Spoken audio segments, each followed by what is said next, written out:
tanghali po. Oras na para sa maiinit na balita. Mainit na balita. Magbibitiw ngayong araw si House Speaker Martin Romualdez. Kinumpirma yan ni House Deputy Speaker Representative Ronaldo Puno. Magbibitiw siya today, ngayong hapon sa Kongreso. Ilan linggo na yan, sinasabi ni Speaker na time for me to go, tatabi na ako. Sabi ni Puno, sa panayam ng Super Radio DZBB, hinimok pa nilang Deputy Speaker si Romualdez na mag-leave of absence na lamang. Umayag daw si Romualdez pero kalaunan ay nagdesisyong magre-resign na siya. Binanggit daw sa kanila kahapon ni Romualdez na si House Deputy Speaker Isabela 6th District Representative Faustino Boji D. III ang papalit sa kanya. Magkakaroon pa rin daw ng botohan mamayang hapon para sa pagka-House Speaker pero tingin niya ay si D na ang pipiliin ng mayorya ng Kamara. Sinusubukan naming makuha ang pahayag mismo ni Romualdez at D. Isa pang mainit na balita, bumaba sa mahigit 625.78 billion pesos ang panukalang budget ng Department of Public Works and Highways para sa 2026. Batay sa sulat ni Secretary Vince Dizon sa House Committee on Appropriations, mahigit 255 billion pesos ang tinapyas sa bagong proposed DPWH budget. Katumbas yan ng halos 29% ng orihinal na panukalang 2026 DPWH budget.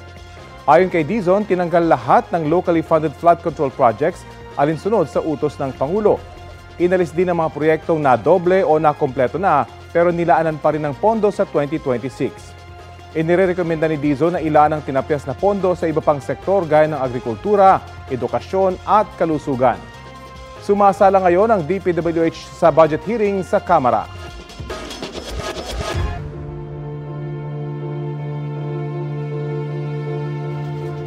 May initial findings na ang National Bureau of Investigation sa sarili nitong investigasyon sa mga questionableng flood control project. May ulat on the spot si John Consulta. John? Connie, gumugulong na nga ang investigasyon ng NBI Task Force para suportahan ang Independent Commission for Infrastructure o ICI. Ayon kay NBI Director Jaime Santiago, nadiskubre nila na 7 hanggang 8 contractors ang may overlapping na mga pangalan ng Board of Directors. Kahit daw naglalaban-laban sa bidding ang mga kontraktor para sa mga proyekto ng DPWH, sila pa rin daw ang panalo dahil sa kanilang pagiging bahagi ng mga naglalabang mga kontraktor. Kung kaya't ayon kay Santiago, may tuturing daw na rigged ang bidding. Sa ngayon, may nakita na raw na irregularidad, Connie, ang mga umiikot na NBI agents na may kasamang engineers sa mga proyektong substandard at nawawala o ghost projects. Isusumiti raw nila, Connie, ngayong araw sa DOJ ang kanilang initial report. Tumanggi naman si Santiago na pangalanan ang mga taong sangkot sa irregularidad pero sinabi niya na nakita nila ito sa mga lalawigan ng Mindoro at Bulacan. Nakikipag-coordinate naman ng NBI sa Anti-Money Laundering Council para makita ang galaw ng pera, hindi lang ng mga contractors kundi maging sa mga kongresista at senador na ipag-uutos ng ICI. Ayon pa kay Santiago, kasama sa mga iimbestigahan daw nila ay ang itatayong NBI building sa Taft Avenue na nagkakahalaga ng 2.4 billion pesos matapos madiskubre nila, Connie, na ang 2 contractor na nanalo sa bidding ay parehong pagmamay-ari ng mga diskaya. Harassment naman daw na may tuturing ang kaso isinampa ni Atty. Ferdinand Topacio laban sa kanya at kay DOJ Secretary Jesus Crispin Boying Rimulya. Wala raw nangyaring arbitrary detention sa pagkulong kina Sheila Guo at Cassandra Ong dahil may ipinalabas na warrant of arrest ang Senado at Kongreso laban sa kanila noong mga panahong iyon, kaya lihitimo ang ginawa nilang pag-aresto. Questionable rin umano ang timing at nais lang daw harangin ang posibleng pagpili kay Secretary Rimulya bilang sunod na ombudsman. At yung mga latest mula rito sa NBI, balik sa iyo, Connie. Maraming salamat, John Consulta. Pina-freeze na ng Court of Appeal sa mga bank account at insurance policy ng mga inireklamo ng graft kaugnay sa maanumalyo umanong flood control projects. Balita hatid ni Joseph Moro. Sa hiling ng DPWH at Anti-Money Laundering Council o AMLC, naglabas na ng freeze order ang Court of Appeals para sa 135 na bank accounts at 27 insurance policies ng 26 na individual na naunang sinampahan ng reklamo sa Ombudsman. Dahil sa regulasyon ng AMLC, hindi nito kinilala kung kani-kanino ang bank accounts na ito. Pero sa sulat ng DPWH na humihiling na i-freeze ang mga bank account at ari-arian ang mga sangkot sa issue ng flood control, kasama sina dating Bulacan 1st District Engineer Henry Alcantara, dating OIC District Engineer Bryce Erickson Hernandez, dating Assistant District Engineer JP Mendoza, Construction Section Chief John Michael Ramos at 16 ng iba pang tauhan ng DPWH. Gayon din ang mag-asawang si Sara Rowena Discaya at Pacifico Discaya II at Maria Roma Remando ng St. Timothy Construction Corporation, Mark Alan Arevalo ng Wawaw Builders, Sally Santos ng Sims Construction Trading at Robert Imperio ng IM Construction Corporation. They will not allow the movement, transfer, deposit, withdrawal, and any or closing of these bank accounts that are covered by the freeze order. Meaning po, hindi talaga pwede na siyang galawin. Sa ilalim ng freeze order din, kailangang i-report ng mga bangko ang laman ng mga bank account. May isang araw ang mga bangko para i-report sa AMLC kung magkano ang laman ng mga ito. Ang freeze order ay kaugnay ng mga kasong graft and corruption na inihain ng DPWH sa Ombudsman. Para naman doon sa ibang mga kontraktor at opisyal at mga tauhan ng DPWH na hindi pa nakakasuhan, ayon sa AMLC o Anti-Money Laundering Council, maaari pa rin nilang tiktikan kung may aktibidad ang kanilang mga bank accounts. Ang magagawa po natin dyan, we can still look into those bank accounts where funds are withdrawn, and the banks will have to file an STR, Suspicious Transaction Reports, to the AMLC. Doon po namin makikita kung yung account na yon ay nawi-withdrawhan. We can still look into those persons who withdrawn this amount. Kung sino yung nagwi-withdraw, kung anak ba yan ng contractor na nagwi-withdraw, malalaman po namin sa AMLC. Napakalaking step po ito. This is a major step in our road to make the people who did this accountable and to make sure that the people get their money back. Kasama rin sa investigasyon ng mga transaksyon sa casino sa ilalim ng bagong Anti-Financial Accounts Scamming Act. Iniimbestigahan pa ng AMLC ang duda ni Senador Panfilo Lacson na nalolonder o nalilinis sa casino ang mga kickback ng mga binansagan niyang BGC Boys o Bulacan Group of Contractors. Kabilang sa BGC Boys sina Alcantara at Hernandez na sinampahan ng DOTR at LTO ng paglabag sa Article 172 ng Revised Penal Code o paggamit ng falsified documents.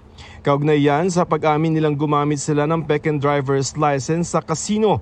Bukod kina Alcantara at Hernandez, sasampahan din ng reklamo ang iba pang binansagang BGC Boys. Ang pagkakaalam ko po, tinatapos na po. Bukas o makalawa, magsasampa rin po ang kaso, ang LTO at DOTR. Iniimbestigahan na rin kung bigay nga ng kasino ang mga peking lisensya dahil pati nagbigay ay maaaring ireklamo. Sinusubukan pa ng GMA Integrated News na hinga ng pahayag si Alcantara. Sabi naman ng abogado ni Hernandez, di pa nilang tatanggap ang kopya ng reklamo.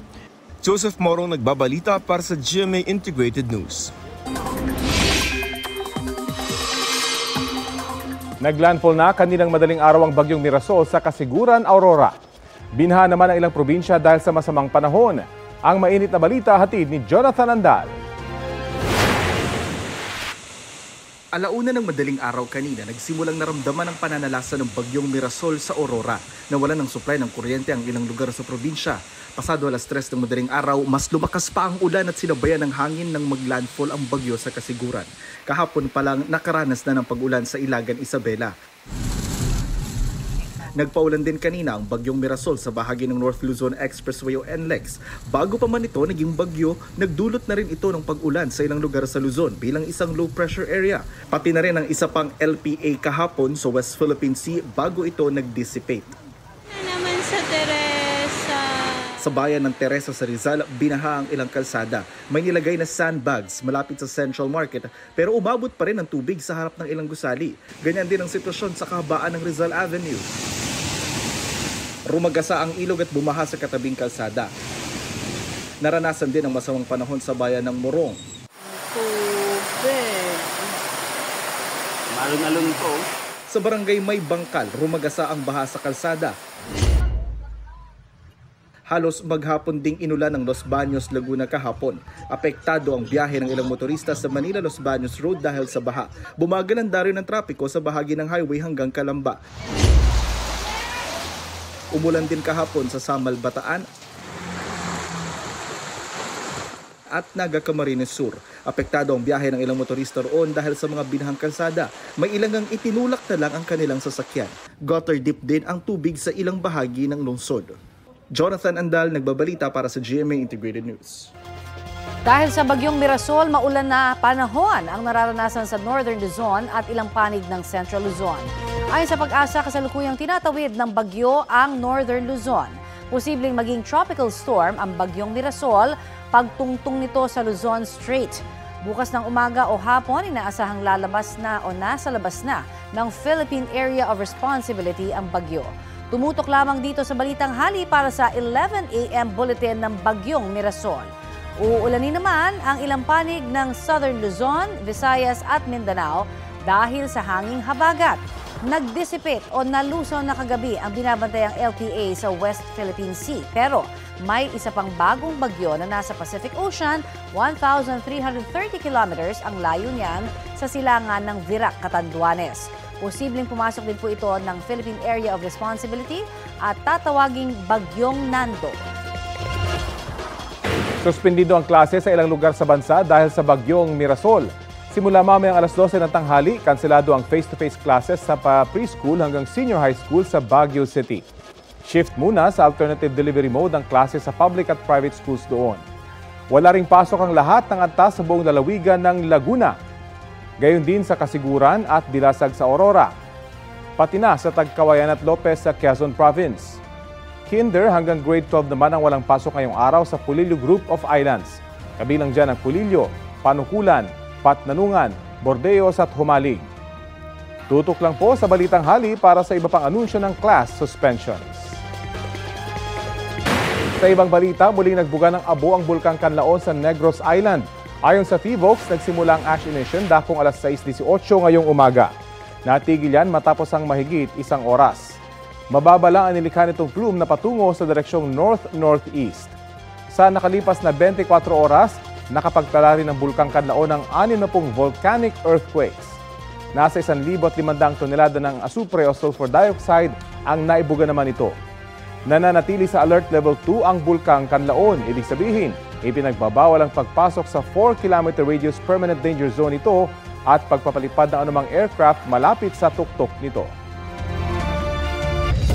Ito ang GMA Regional TV News. Mainit na balita sa Luzon, hatid ng GMA Regional TV.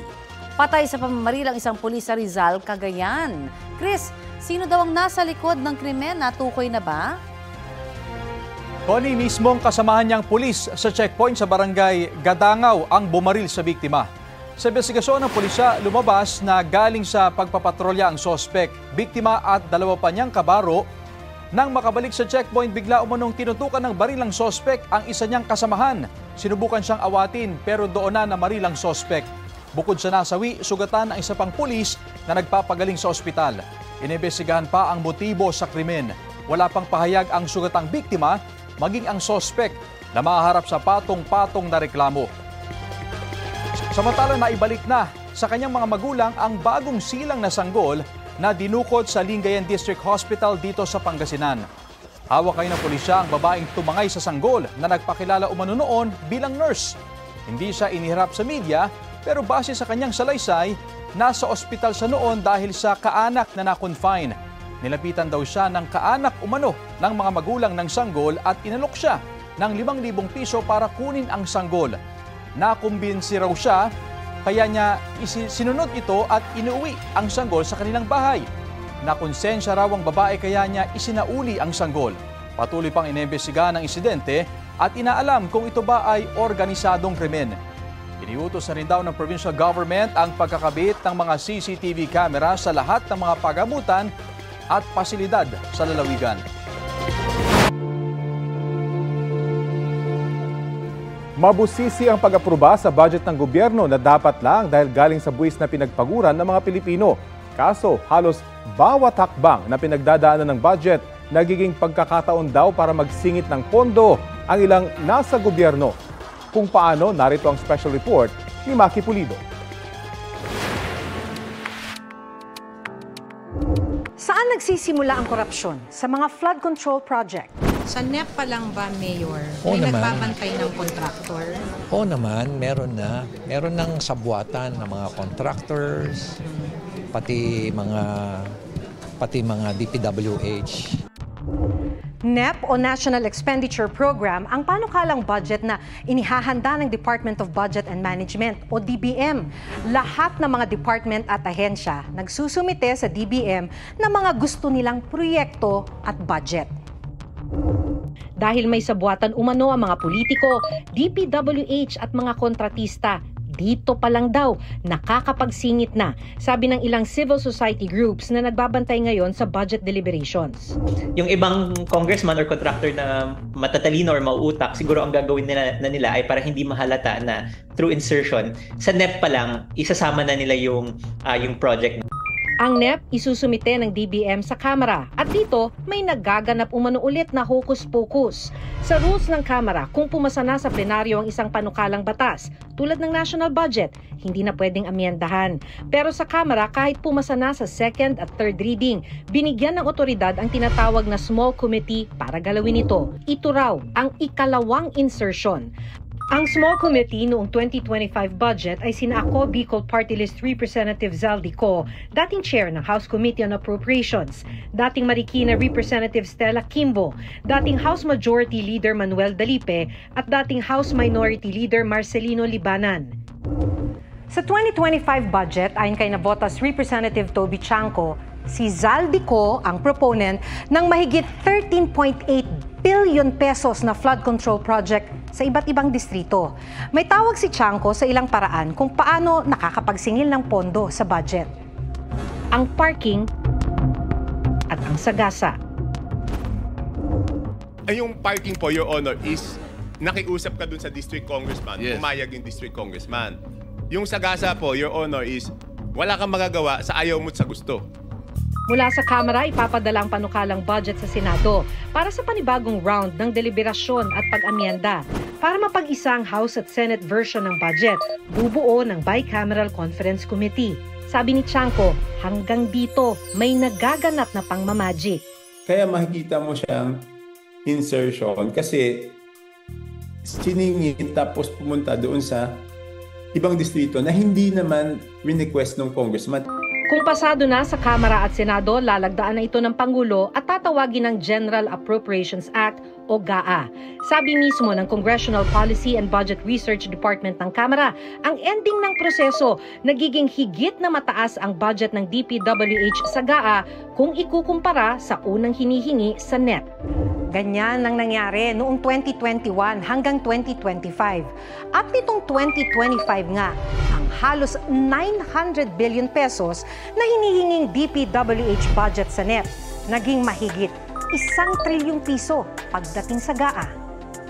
Sa oras na isang line item na, pwede nang simulan ng DPWH ang bidding para sa proyekto, na ayon kay Baguio City Mayor Benji Magalong, kadalasan ay moro-moro. Even before the bidding, alam na kung sinong panalo. Ang unang qualification ng mananalong bidder is sino ba ang pinakamalaking magbigay ng porsyento. Ang next na parameter, sino sa inyo makapagbibigay ng pinakamalaking advance. Iba't iba ang modus ng bigayan ng kickback. Pwede raw na ang contractor magbibigay sa proponent o politiko o kaya taga DPWH ang kokolekta para ibigay sa politiko. Can you tell us before this committee kung gaano nakalaki ang dinalang pera ni Sally Santos sa office mo? Mula po nung 2022, billion na po. Pwede ring ang politiko na mismo ang kontraktor o kaya ang taga DPWH, contractor na rin, kaya bibigyan na lang niya ng SOP ang politiko at babayaran ang nirentang lisensya ng construction company. Si Engineer Bryce Erickson po at si JP Mendoza, nagpapahiram na po sila ng lisensya sa akin. So ako naman po, nagtiwala po dito sa dalawa na to na humanap po ng lisensya na gagamitin po sa mga proyekto nila. Iisipin ko po ba na isa pong opisyal ng DPWH na nire-respeto ay gagawa po ng ghost project. May porsyento rin ang congressman na pinaradahan ng inserted project na kung tawagin ay parking fee o pass-through. Dahil sa hatian sa pera ni Juan, may mga ghost project o kaya substandard na flood control project. Dahil swerte na kung may matirang 30% para ipatupad ang isang proyekto.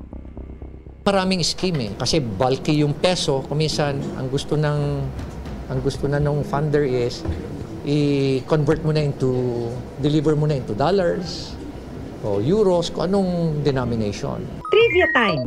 Alam nyo ba kung gaano kabigat ang 1 bilyong piso? Ang bawat isang perang papel, tinatayang nasa 1 gramo ang bigat.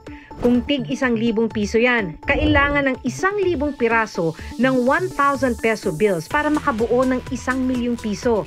Kaya ang 1,000,000 piso, tinatayang nasa 1 kilo ang bigat. At ang 1 billion pesos, nasa humigit kumulang 1 tonelada. Talagang heavy gat. Ayon sa People's Budget Coalition, insertions ang pinalit ng mga nasa gobyerno nang tanggalin ang pork barrel nung panahon ng Aquino administration. Nagsimula raw lumobo ang insertions noong 2018. Yung pork barrel din, nakalista yung amounts. Yung insertions, hindi siya obvious. Sa ngayon, you really have to do like some forensic accounting. Ngayon siya lumalabas kasi nga parang lumabas yung lahat ng data. Para raw mangyari ang ganitong kalawak na korupsyon, ayon kay dating DPWH Secretary Rogelio Singson, sangkot lahat ng sangay ng gobyerno. Lahat sila involved. Lahat meaning legislative, Executive, lower house, Senate, executive. Let's face it. Liwanag naman, di ba? Nagtuturuan na ngayon. The contractor was the linchpin na pinagsama lahat yan. Kaya sabi ni Magalong, isa itong highly organized crime syndicate sa ating gobyerno. Tinuro niyang isa sa mga mastermind ay si Congressman Zaldi Co. Pamilya ni Co ang may-ari ng SunWest Inc., isa sa 15 contractor na naka-corner ng 20% ng total budget para sa flood control projects sa nakalipas na 3 taon.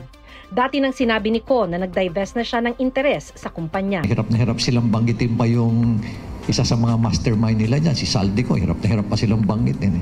For some reason, di ko rin alam kung bakit takot na takot. Baka meron pa mas mataas sa kanya. Hindi naman basta-basta gagalaw yan. Nagulat naman daw si Co na nabanggit ni Magalong ang kanyang pangalan nang hindi sinasabi kung ano ang ginawa niya. Muli rin niyang itinangging nasa likod siya ng anumang katiwalian. Nabalitaan na raw niyang makakasama si Magalong sa Independent Commission na mag-iimbestiga ng flood control project. Pero nagsasalita na si Magalong laban sa kanya, batay sa chismis at haka-haka. Mahaba at masalimuot ang magiging investigasyon sa kontrobersya sa flood control projects. Kaya dapat maging mapagmatsyag sa ating pagbabantay sa kaban ng bayan. Maki Pulido nagbabalita para sa GMA Integrated News. Umarangkada na ang 3 araw na tigil pasada ng Grupong Manibela bilang pagkondena sa katiwalian sa gobyerno. At may ulat on the spot si Oscar Oida. Oscar?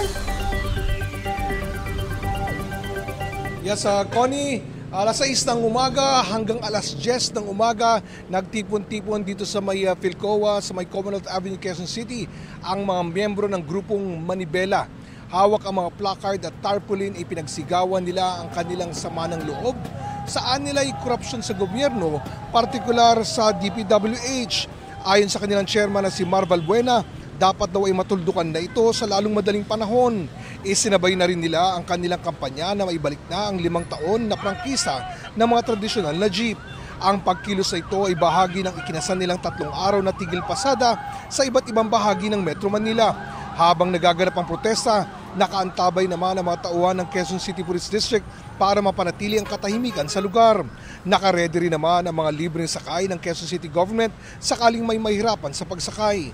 Bandang alas 10 ng umaga ay kusa din namang nilisan ng mga miyembro ng Manibela ang lugar. Wala namang na-stranded sa area bunsod ng pangyayari. Connie, bukod dito sa Quezon City ay may mga transfer strike din kontra korupsyon sa may Alabang, Pasig, Parañaque, Las Piñas at iba pa. Connie? Maraming salamat, Oscar Oida.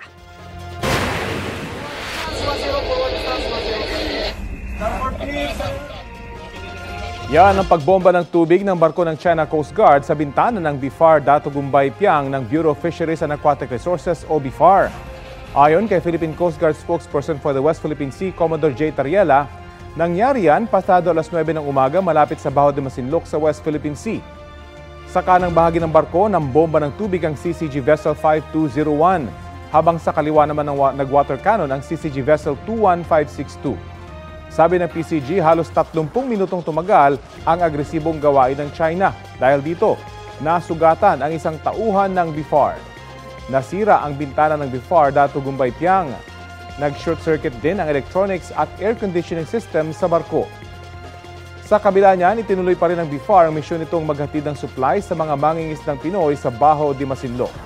Ang sabi ng Chinese Foreign Ministry, Pilipinas ang iligal umanong ng himasok sa Baho de Masinloc na kanilang inaangkin. Sa ulat ng Reuters, partikular na sinisi ng China Coast Guard ang BRP Dato Gumbay Piang dahil binanggaraw nito ang isa sa kanilang mga barko. Inaalam pa ng Philippine Navy kung totoo ang mga ito. Pinuna ni Defense Secretary Gibo Teodoro ang anyay exercise of brute force ng China sa Baho de Masinloc. Kinundin na rin ng Amerika ang pag-water cannon ng China sa BRP Dato Gumbay Piang. Ang Baho de Masinloc ay bahagi ng Exclusive Economic Zone ng Pilipinas batay sa international law at 2016 Arbitral Tribunal ruling.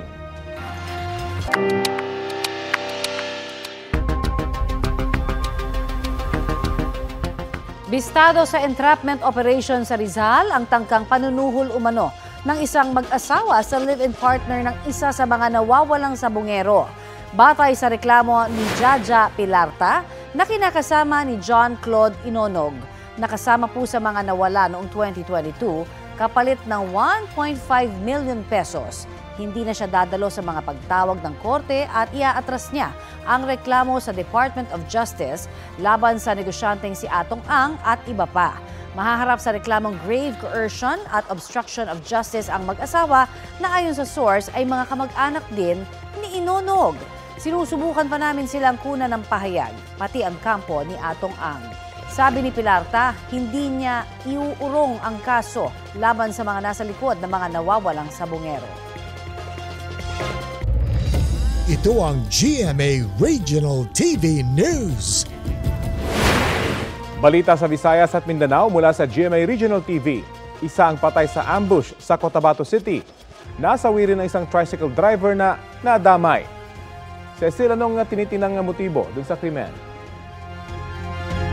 Rafi, personal na galit ang tinitinang motibo sa pananambang. Ayon sa pulisya, kasama ng biktima sa sasakyan ang kanyang misis na isang barangay chairperson sa lungsod at 2 batang anak nila. 4 na salarin na sakay ng 2 motorsiklo ang namaril sa mga biktima. Idiniklarang dead on arrival sa ospital ang biktima na nagtamo ng maraming tama ng bala sa katawan. Sugatan sa balikat ang kanyang misis habang nagtamo ng minor injuries ang mga anak nila. Isang tricycle driver na nasa lugar ng ambush ang nasawi matapos tamaan ng ligaw na bala. Na-recover sa crime scene ang mahigit 6 na basyo ng bala mula sa magkakaibang klase ng baril. Patuloy pa ang investigasyon.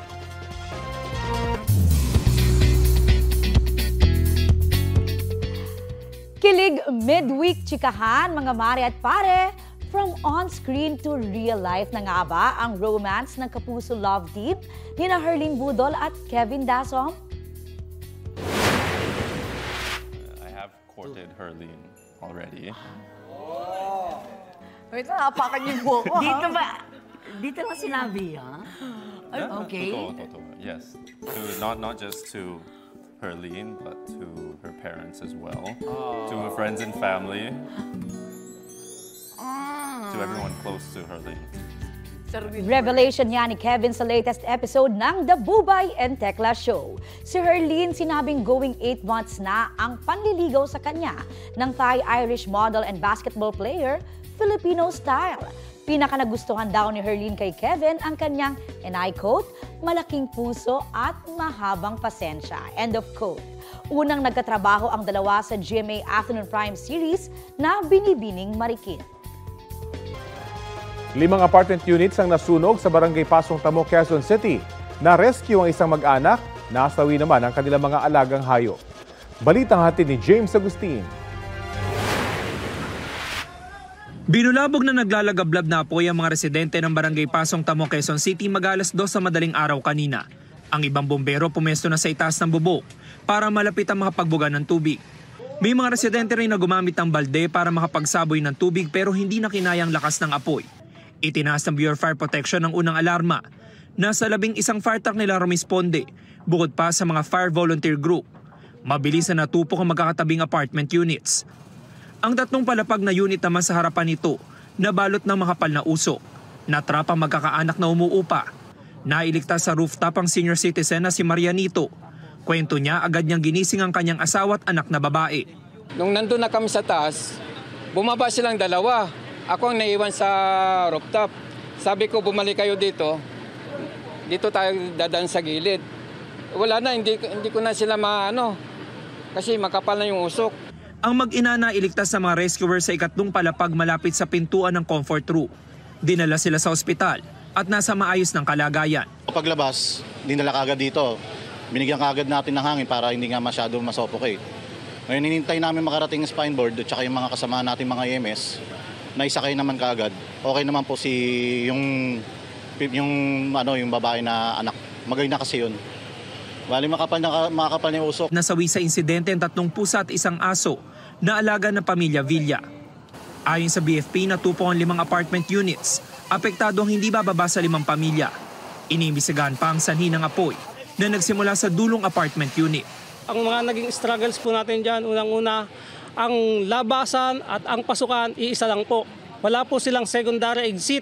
Doon sa nakitaan naman po natin na 2 victim natin, yung window po nila halos nakasarado po, grills po siya, hindi po natin mabubuksan. Kaya wala sila pong fire ladder exit. Mag-alas 13:30 na madaling araw nang tuluyang maapula ang sunog. Inaalam pa ang kabuang halaga ng pinsala sa ari-arian. James Agustin, nagbabalita para sa GMA Integrated News. Pagmumultahin ng 5,000 piso ang mga magtatapon ng basura sa maling lugar sa mga lungsod sa Metro Manila. Yan po ang napagkasunduan ng Metro Manila Council sa kanilang pulong kahapon. Wala raw sasantuhin, maliit man o malaki, ang itinapon na basura.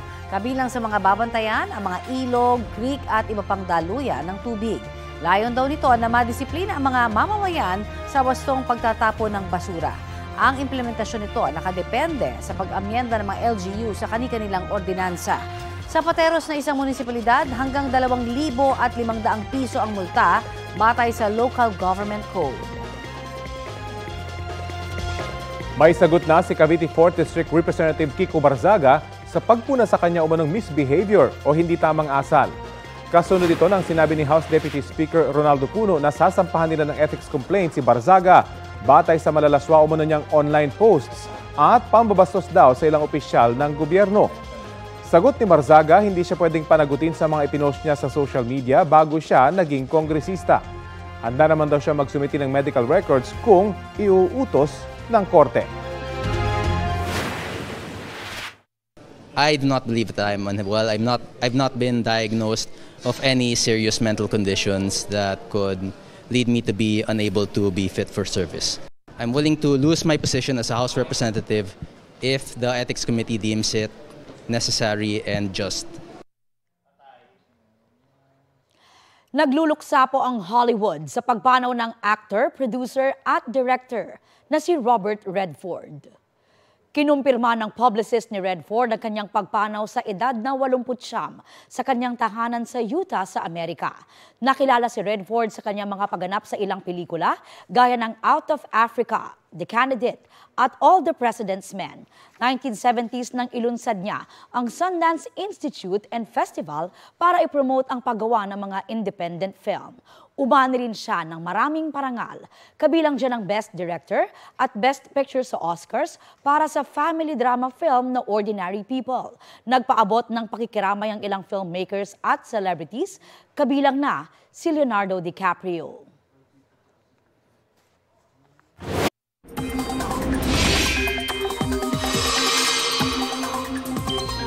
Update tayo sa bagyong Mirasol na posibleng maging tropical storm at isa pang bagyo na nagbabadyang pumasok sa Philippine Area of Responsibility. Kausapin natin si Pag-asa Assistant Weather Services Chief Chris Perez. Magandang tanghali at welcome po sa Balitang Hali. Magandang tanghali po sa kanila at sa lahat po ng ating mga taga-subaybay. Opo, nasaan na po yung bagyong Mirasol sa mga sandaling ito at yung isa pang bagyo na nagbabadyang pumasok sa PAR? Sa ngayon, Rafi, patuloy ang tinatawid nitong bagyong si Mirasol, itong Northern Luzon area. At kaninang alas 10 ay nandito sa may bandang Alfonso Lista, Ifugao na ang tinatayang sentro ng tropical depression na si Mirasol. Taglay nito ay lakas ng hangin, umabot hanggang 55 kilometers per hour, malapit ito, at yung pagbugso aabot naman ng hanggang 90 kilometers per hour. At kumikilos ito sa direksyong northwestward sa bilis na 15 kilometers per hour. Dahil po dito, ay may pa rin po tayong mga nakataas na storm or wind signal sa ilang bahagi po ng northern at saka central Luzon area. Samantala yung isa namang tropical depression na nasa labas po ng ating air responsibility ay wala pang direktang epekto sa namang bahagi ng ating bansa. Subalit inaasahan po natin na posibleng ngayong araw ay pumasok ito ng PAR at pag nagkaganon ay bibigyan po natin ng local name na Nando. So kung sakali magkakaroon ng dalawang weather disturbance dito sa ating PAR? Bali, ang makikita po kasi nating senaryo ay patuloy ng kikilos sa pakanluran itong bagyong si Mirasol. And by the time na nasa loob na ng PAR itong bagyong papangalan natin Nando, ay posibleng nasa may bandang West Philippine Sea na itong bagyong Mirasol. At sa mga susunod na araw, pareho silang kikilos sa halos pakanlurang direksyon to the point na posibleng maglandfall na itong bagyong si Mirasol sa either the southern part of China, habang ito ng mga papangalan nating Nando ay patuloy na kikilos patungo dito sa may bandang dulong Hilagang Luzon. Sa ngayon, yun pinakikita nating senaryo. So sa ngayon po, wala po silang interaction, itong dalawang weather disturbance? Tama po, wala pa pong direktang interaction itong dalawang binabantayan nating bagyo. Subalit, lahat po pinapaya natin na mag-monitor dahil aside sa bagyo, posibleng magpaibay po ito ng habagat na siya naman posibleng magdulot ng pag-ulan dito nga sa ilang bahagi ng ating bansa, in particular sa ilang bahagi ng Central and Southern Luzon, lalong-lalo na po yung mga lalawigan sa kanlurang bahagi. Gaano po kaya kalakas na ulan ang magiging epekto nito sa hanging habagat, itong bagyo? Well, sa ngayon po, ang pagtaya natin ay posibleng umabot ng mga around 50 to 100 millimeters, or we're not ruling out the possibility na posibleng umabot ng hanggang 200 millimeters. Yung posibleng habagat episode simula ngayon darating na weekend hanggang sa first 3 days ng next week because of the anticipated movement of potential Nando patungo nga dito sa may bandang extreme northern Luzon. So, pag nagkaroon po ng mga development with regards to the enhancement of habagat, ay isasama po natin yan sa ating weather advisory patungkol sa mga pag-ulan na dala nga nitong mga iba't ibang weather system na nakakapekto sa ating bansa. Epekto na po ba ng La Nina itong nararanasang sama ng panahon? Well, hindi po natin nirule out yan, no? But normally we have to look into a longer time scale po para ma-conclude natin dahil halos start pa lamang po nung epekto ng or yung declaration natin na nagsimula na po yung La Nina-like episode or La Nina episode. And usually kapag may apektado tayo ng La Nina, talagang asahan po natin yung mga near normal to above normal rainfall sa iba't ibang bahagi po ng ating bansa during the duration of the La Nina episode. Okay, mag-ingat po lahat. Maraming salamat sa oras na binahagi niyo po sa Balitang Hali. Maraming salamat din po at magandang araw. Si Pag-asa Assistant Weather Services Chief Chris Perez.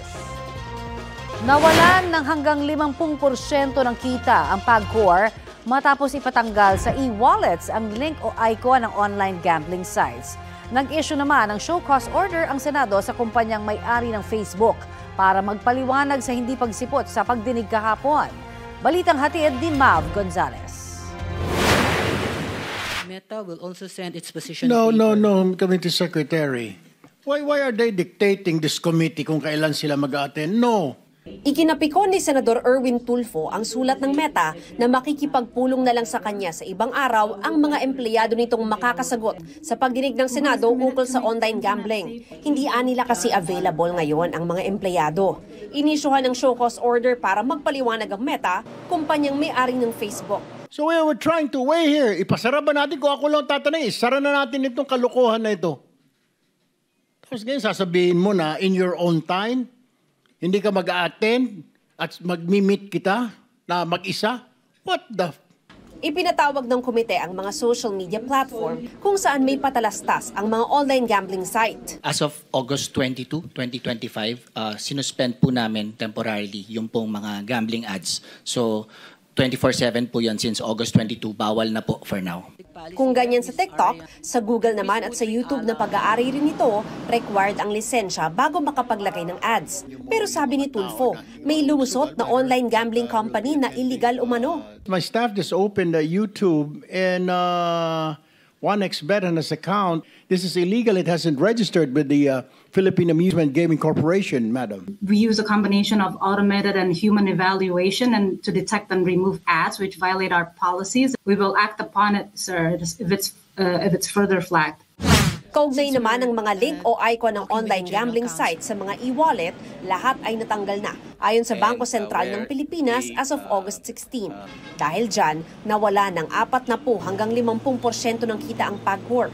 Pero giit ni Senador Risa Hontiveros, ang gusto nila ay hindi na magamit ang e-wallet sa pagtaya sa online gambling sites. Tugon ng Bangko Sentral, Because that is the online gambling operators, as far as they're licensed, they're considered legitimate entities, and so the purpose for which the top-ups are being used is for a legitimate purpose, and therefore there's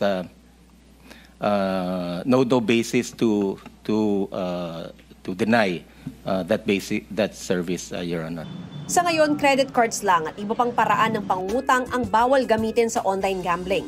Pwede pa rin ang e-wallet. Pero po na ni Hontiveros, bakit pati illegal na online sugal nakakapagpataya gamit ang e-wallet? One modality or typology that is being used is through the use of mule accounts, Mr. Chair. So what we do is we pursue these mule accounts and we direct the Bangko Sentral supervised institution concerned to look into the account and close the account if warranted. Ikinabahala rin ng mga senador ang laki ng halagang pwedeng itaya gamit ang e-wallets. Pwedeng umabot hanggang 6 digits, 500,000 pesos. Hindi ninyo kayang kontrolin? We can only see the top-up amounts because gambling does not happen on our platforms. Susunod naman aniya ang GCash at PayMaya kung may batas o utos na maglilimita sa halaga ng pwedeng i-load na pantaya o top-up.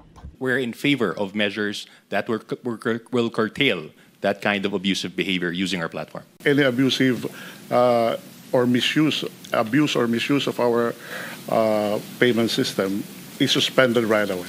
Is hereby suspended. Mav Gonzalez, nagbabalita para sa GMA Integrated News. Naglabas ng utos ang Korte Suprema kaugnay sa 2 kasong isinampa laban sa COMELEC tungkol sa BARM. May ulat on the spot si Sandra Aguinaldo. Sandra? Yes, Rafi, gayon lang, mainit-init pa ito ay sinuspindi po ng COMELEC ang preparasyon nila para sa parliamentary election sa Bangsamoro Autonomous Region in Muslim Mindanao. Ito po ay dahil sa temporary restraining order na ilalabas ng Supreme Court kahapon. Ang inaantabayanan natin ngayong, Rafi, ay kung ano ang epekto nito, kung tuluyan na bang mapopostpone yung eleksyon sa BARM dahil po October 13 na yung eleksyon na iyan na inaantabayanan at ayon po kay COMELEC Chairman George Erwin Garcia ay kung ngayon ay nakabinbin sa Supreme Court at kino-question yung batas kaugnay po sa pagdidistribute ng 7 seats na nakalaan dapat sa Sulu, ay nangangahulugan na ito ay pinag-aaralan pa ng Supreme Court, kaya kailangan bigyan daan muna nila yung pag-aaral ng Supreme Court hanggang ito ay madesisyonan. Ganun pa man, ay wala sa poder ngayon ng COMELEC, Rafi, yung pag-aanunsyo kung ipopostpone na ba ng tuluyan ang parliamentary election sa Muslim Mindanao. Ang background po nito ay merong naka-file na 2 kaso sa Supreme Court.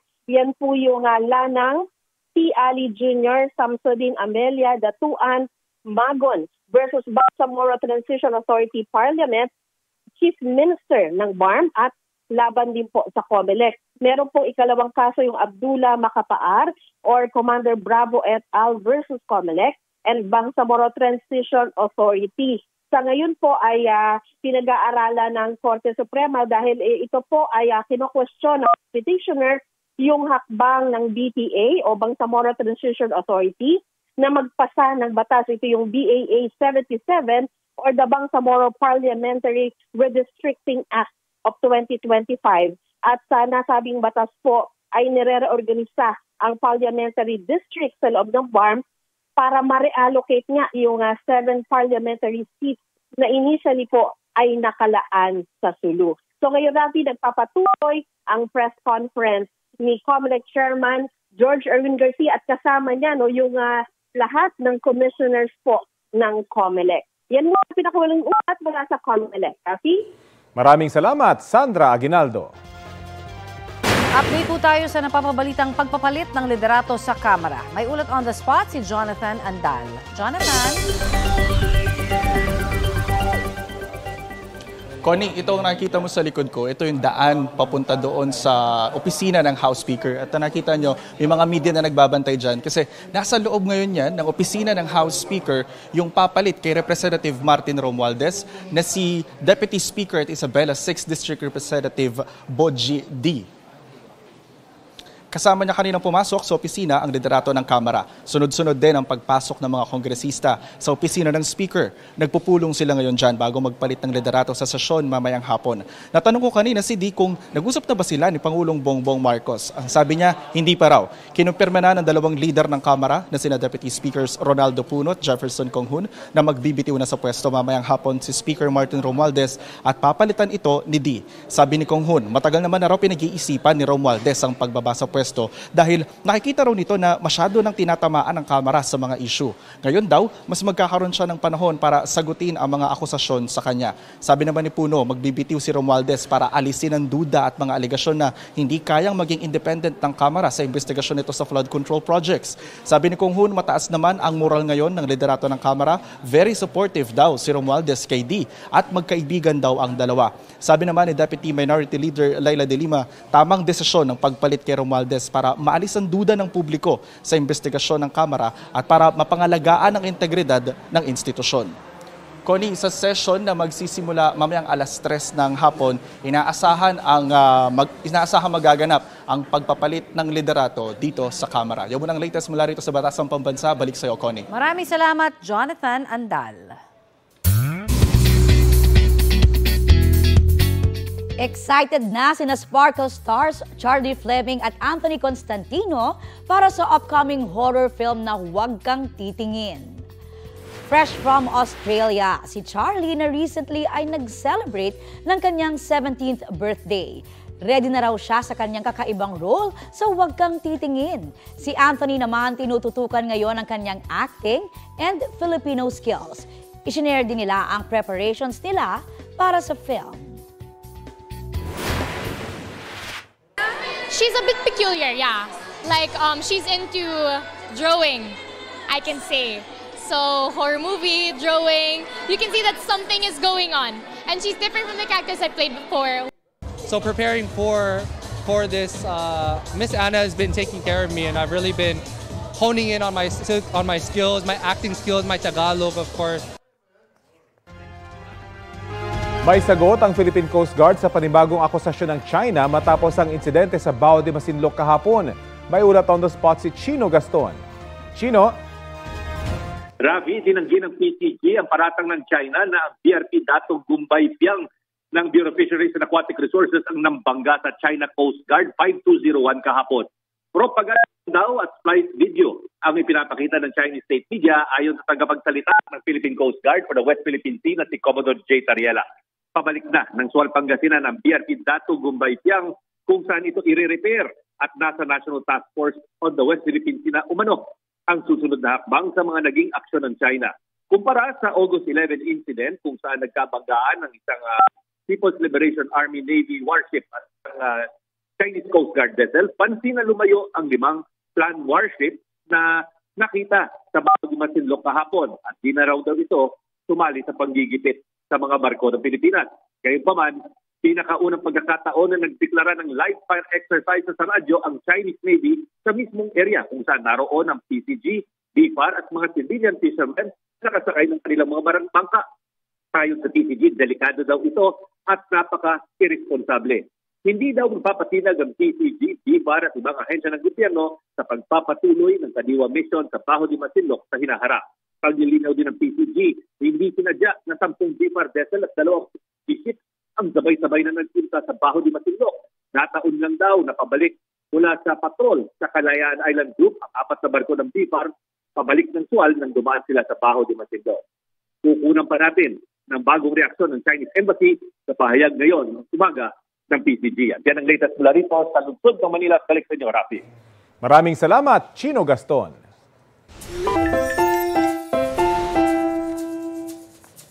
Abay, bida po natin muli ang isang na-cutie cam na alaga. Umuwi rin ba sa yung pets ninyo na kung ano-ano ang tinangay from the outside world? Aba, ibahin nyo raw ang catch of the day ng isang muning sa Bulacan. Ayan, nagmamadali pa pero smooth naman ang pagpasok ng pusang si Xander sa gate ng kanilang bahay. Ang bit-bit niya pala, abay, ayun buhay na manok!